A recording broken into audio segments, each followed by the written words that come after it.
viva! Viva! Fatime! Sans plus tarder, Lélo, il faut donc en actualité politique. Donc, combattant Azan a posé info. Information.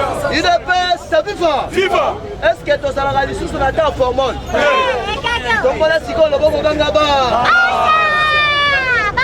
Lélo n'a qu'à la plus focalisé sur la diplomatie.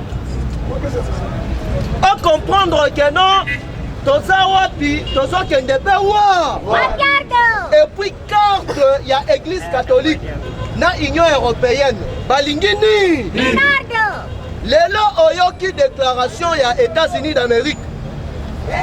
Oyo ba qualifié ADF Netiba groupe d'Edge, il y a État islamique. Il est bien viva. Alors que Batou Bazalaka Sima ya Batouana ezali ba musulman. Oyo Bazalaka plus, Balingara plus, Babouzo ba terroriste. Et ça ba musulman sont en général. Parce que Nazali qu'on respecte la religion à Bango. Il est bien viva. Alors on comprendre que non politique est combien elle. Mais en entendant les lois à 17h, Calef Mouton de porter disparu. Balancer mandat de recherche. Basali Koluka Yande. Bango Baluka qui va aussi le Saya. D'ailleurs, mon conseil a déclaré année Oyo désormais. Frère, il y a un examen d'état. Makambu ya kofuta lisusu na ba école aboué. Il y a examen d'état et on va kofuta manaba. D'état Fatima Boma.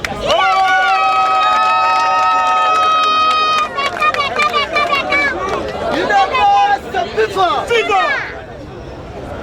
alors avant n'importe en actualité politique il y a les lots.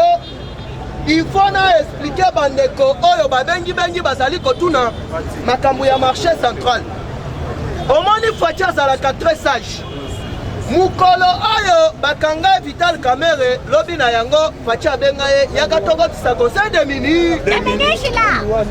Fatile akomi na zando atali musala ezali kitoko te. Ayebisi ngobila osali musala kitoko. Même aloba wana nde alobaka na oyo Jamal alobi bon osala musala kitoko. Mais babandaki ko comprendre que non ezali ironie. Il ne peut se vivre. Alors que ezali na contrat mususu oyo bazali ko négocier. Donc quand des andu batekaki yango déjà depuis époque ya Kimutu. Il ne peut se vivre. Et pas ya Libanais moko Hassan. Alors ndenge ezali wana Fatima Kambwana ayebi yango. Awa sikoyo ka. Na continue actualité politique.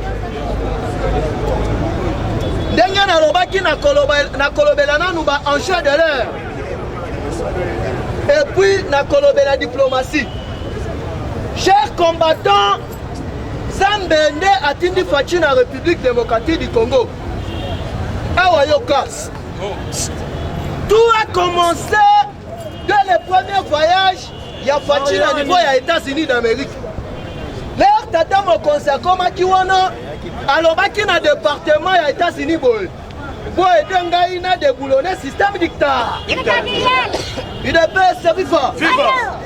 Alors que na politique oyo Kabila a mettre en place voilà ki okende nango doucement. Yango boyoka ki Facha lobi boy. Guerre ya est ezali guerre ya koengager boy manduki na manduki se. Matusa na matusa te. Et sa guerre moko boy a trouvé solution sur le plan diplomatique.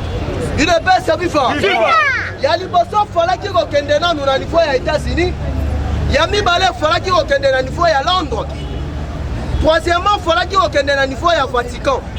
Pour na ko déboulonner système wana. Il ne peut servir fort. Batu ayo babandaki ko simba ba multinationaliste. Mutu a initié eloko wana yabo banda copier ba minerai na biso ezali ancien premier ministre britannique na kombo ya Tony Blair. Il ne peut servir fort. Tony Blair oyo azalaka neti coordonnateur ya ba multinationaliste nyonso mafieux. Aboyi makambu wana alobi alingi makambu ekende na ndenge ya ordre. Il ne peut servir fort. À la charabangota salini. C'est parmi même ba ministre oyo babesa Paul Kagame idée ya que non Rwanda est comme un pays moko francophone pardon anglophone balongo francophone parce que de plupart il y a des multinationalistes babandaki ko uta États-Unis, Angleterre et puis na ba français na ba belge. UDPS viva. Alors, ba utiliser nani? Ba utiliser ancien premier ministre rwandais. Oyo babengi na kombo ya Faustin Twachunga. Type wana azalaka premier ministre en 1994. UDPS viva. Yamutu apesi ba révélation que Kabila a l'air à intégrer l'armée rwandaise en 1994 alaki na kati ya service de renseignement na bango. Alors que c'est là ba pacte o ba signaka ceux qui ozali déjà na kati ya service de renseignement ya service rwandais moyen obima ezalaka mais ba utilisaki comme président ya RDC en complicité na ba multinationaliste. Denga toali koloba na bino awa yeba que non tokomi sikoyo na guerre diplomatique na guerre économique. UDPS viva. Toloba te. Voyage ya Kabila na niveau ya Dubaï. Premièrement, akutani nanu na monsieur Elon Musk. Elon Musk azali patron ya société oyo babengi Tesla. Abotami en Afrique du Sud, mais azali américain, d'origine sud-africaine. Maman na bango azali canadienne. UDPS viva. Tipana azali multimilliardaire na ndenge moko ya liboma. Parce que domaine ye a efaka ba minere nyoso wana ezalaka na République démocratique du Congo. Alobi Hippolyte tozali kopesa yo dernière chance. Qu'est-ce qu'il faut faire? Il faut te financer yo, to créer guerre. Alors guerre to créer wana ezali que non o récupérer pouvoir. Parce que ba carte nyoso oyo to sali esimbi na ngote. Alors pendant qu'on créait guerre wana fallait qu'il va kende inde tina arare bakutana na président ya kuna l'actuel président l'air ba komi wana UDPS viva fallait qu'il va monter ba stratégie nini o ba mettra qui en place ezana ba minduki oyo e utaki frauduleusement na ndenge ya libanda e komi na nani na arare eke na Dar es Salaam eke na Nairobi donc na Kenya. Et quand à Boutou, la République démocratique du Congo. Le président Kenya na Fatima Mana même attendi émissaire na ye awa. Plusieurs conteneurs arrêtés au niveau de Kenya. UDPS viva. Yango sikoyo qu'est-ce qu'il faut faire? Et là qu'on fait ça qui nango posa et ça qui majorité. Na kati ya union ça. Parce que à partir ya union sacré, deba ko devriez balonyo so o ba votaki contre les clans Kabila bako kanga bango te bako sambisa bango te. UDPS viva. Denga toali koloba na bino mention na niveau ya Tanganyika 20 députés sur 26 balobi zowe alo. Awa sikoyo ka. Conflit diplomatique ezali ko s'opposer na niveau nini? Toloba te.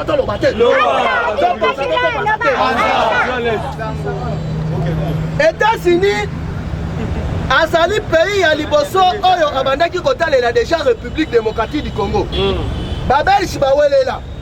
Siko le Belge ba sentir que depuis que Facha est au pouvoir pendant 2 ans, bazali ko se retrouver te. Parce que la Belgique et la France économie na bango eloko esimba yango ezali République démocratique du Congo. Alors il faut bakende badiambela na niveau ya ba église catholique pour exiger élection. UDPS viva. Mais élection yango boko exiger yango na lolenge nini. Département ya États-Unis d'Amérique ba répondre bango boy. RDC jamais bakosala na mboka na bango, mais na kati ya mboka na bango ba congolais bazali ba sans papier. Biso États-Unis to tolérer yango ata mukolo moko. UDPS viva. Il faut congolais azala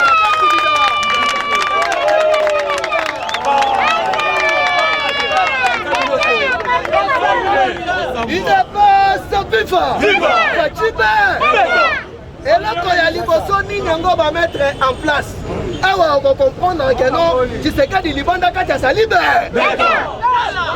Mona nini babomi ambassadeur ya Italie. Toloba te. Sabina que non mosengo na mbongo e indaliba. Avant-hier, Pape François à mettre bango en garde. Alors, l'église catholique, Moussala Nayo ezali ko gagner ba âme. Côté ya religion, makambouya politique, na monde mobimba na lingi lisusu catholique bakota na kati. Maman na likambo ebimeli watu. Mutu abandaki ko financer éducation ya RDC, ezali UNICEF.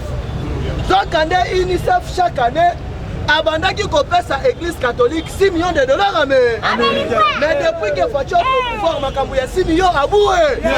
Catholique Mouteme Fimba raté Salini. Awasiko Yoka.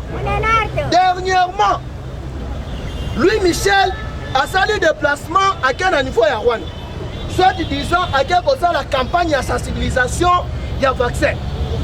Chers combattants, alors que Makambouya vaccin, tout le monde est en RDC. Il y a là qui maman la touche. Tout le bâton, tout le bâton. Tout le bâton. Moutouaya koko sayo zo vaccin te ko yango. Awa ko comprendre que non facha jouer na sagesse. Mais to kolobela yango bala sima. Parce que les lois na Danemark basali déclaration baboyi makambu ya vaccin wana nde. Awa pesa na maye. Moutouaya la yote so boyo so vaccin kolinga yango ata mukolo moko. Babiso to na ba Congo bololo. To sana ba biloko ebele omeli boye makambo malaria o corona aboué. Nous allons focaliser sur l'essentiel. Les catholiques ayoki que non. Bapekisi financement babana iko pesa bango ya 6 millions et pas ya UNICEF et pas si bango mutema passe. Il faut sikoyo ba mettre pression sur l'élection. États-Unis a yebisi bango boy. Au juste bino peuple congolais bozali ko lukani. Basa la élection. Boponi président. Moussoussa Kobima o vérité des signes. Au juste bolingini. Tout biso makambo ya élection tolingi angote. Parce que Congolais n'amboka na ye azali sans papier. Congolais il faut soit carte d'identité. Congolais il faut la identifier. Il ne peut se vivre. Des places de ça la vraie réforme. Alors, stratégie nini oyo Kabila mettra qui en place pour la déstabiliser chef de l'État. Fallait qu'il crée la guerre. Oyo ezalaki na ebandeli pe suka te.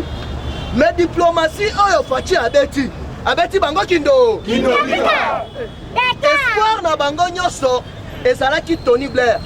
Mais awa tikanga na yebisa yo te, chef de l'État a signé partenariat stratégique na ONG ya Tony Blair. Oyo esokipaka na makambu ya investissement na ba plusieurs domaines. Donc sous les ONG na Yawana et plus ba Nigeria, ba Ghana, plusieurs pays. Mais dans les alibo, ba expert na Yawana ça déjà out. Parce que clan na bango ça la qui Tony Blair. Il ne peut se vivre. Alors que depuis que Fachi est président, Bambo Kanyo Sowana ba isolé bango sur le plan diplomatique. Ezali na réunion oyo et comme kokota mikolo. Bon comprendre que leur gouvernement est Kobima. Pas d'ici à union sacrée. Donc le FCC, Barokende Basali bloc na Madi. Ensemble na église catholique, Bakobanda soit disant Babanda Kosala ba marche, pendant qu'on exiger soit disant élection. Bokangada Tialelo. Il ne peut se vivre. Tout ce qu'on bisona bino. Tous en a bango maye. Mukolo ya bango bakobanda koloba on marche ba exiger élection. Dès Mukolo biso to ko lancer opération identificateur. Parce que partout oyo Union européenne a sali ko jouer ezali ete babimisa batu na nzela église catholique na badesi ya union sacrée na madidi po ete Fachi ba policier ba kozwa ba ordre ba komotiver bango baboma peuple congolais ekoya na mutu Fachi. Souci na bango ezali ba salir chef de l'État sur le plan diplomatique. Mais Fachi libanda kati ya salibe. Awa siko yoka. Place na bochitele. Il ne peut se vivre. Viva! Partout au pouvoir. Viva! Viva! Tolo bata tolo bata. Il y a Liboso et Salami et pas il y a M. François Pajolas. Qui est François Pajolas? François Pajolas Azali, ambassadeur français dans la République démocratique du Congo. Souci FCC Zalaki Kenon, bango na faci bakende na système ya Vladimir Poutine na Nedved. Alors ndenge bango babandaki kolukela ezalaki keno nyonso ba structure nyonso ya RDC ça la partager. Yango babandaki komona à chaque fois soki faci nommé ba généraux FCC bazo nyonga. Donc souci na bango ezalaki donc soki ba généraux basali 25 12 na bango 13 na biso. Bo basala na contrôle parce que communauté ya Banyamulenge les Kabila tiki bokonzi bayebisi ye keno ozo garantir biso ni ya yebisi bango boy makambo nazo yebisa bino awa ezali ngai te ezali département ya États-Unis da ya yebisi bango bobanga te nyonso ekozala au contrôle yango bomonaki Kabila atie na Assemblée nationale atie nilotique accueilli na niveau ya Sénat atie nilotique bande kona yeba tout il ne peut se vivre mais na minute oyo bango nyonso tout liba qu'est-ce qui va se passer chers combattants 2023 aux élections tu connais 2023 tozokende na recensement lelo oyoki département ya États-Unis ba décréter ADF net groupe terroriste ndenge moko na Mozambique ndenge moko na Somalie na Iran na nini na Syrie il ne peut se vivre bakotinda badon ebele ya matu osali baje ozimbuma na nso yango boyoki muku na répondre bato ya lamuka oyo balingi bacroye makambo te no faci akangi foto abatami nsima ya port alobi me nazali kocomprendre bato te bubandaki koluba awa o te no baloba bazalaka tendre te sikoyo abatamaki na nsima ya porte na Chilongo azali éthiopien ngai na bino no message oyo toza kopesa bino ezala message oyo ezali correspondre na mouvement oyo to mosala chef de l'état azali kosala boye te awa soki toza koya na baformole esengeli mpe bolobake makambo oyo bozoloba eza malamu idps viva tozali parti oyo ezali kopesa information esengeli ezala information exact idps viva nakoloba sur le plan sécurité chef de l'état na makambo oyo alobaki na charte ya Nations Unies MONUSCO na charte ya Nations Unies basalaki réunion assemblée générale nakoloba ke RDC ezali menacé na Daesh groupe ya barebelle oyo bazali na este ndenge chef de l'état adécriaki na kati ya assemblée générale ya MONUSCO na minute oyo tozoloba boye déjà MONUSCO a voté la loi dans l'article 219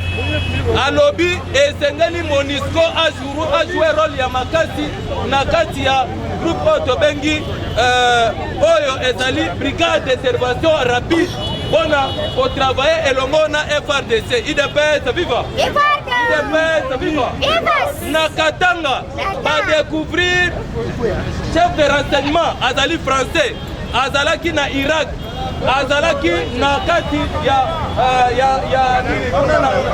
Côte d'Ivoire aye awa IDPS viva aye awa azali na Katanga ba découvrir que na Katanga azali kosala service de renseignement oyo azali kosolana na bato ya Katanga alors tango service de renseignement ya baaméricain emeki kolandela ye bakutie ke avandaka na ville na kati ya centre ville ya province ya Kinshasa ya Katanga na minute oyo tozoloba boye basengi na service de renseignement ya gouvernement na biso mpo bayeba kodelokalize Philippe Gret azali na kati ya Katanga me na butu akendaka Kashamata na Kashamata wana basololaka mpona korenforce bakatakatanga mpo mouvement ya rébellion ekola na Lubumbashi IDPS viva IDPS viva yango chef de l'état azwi badécision ndenge bomonaki batindaki 1800 soldats na Katanga ezali pamba te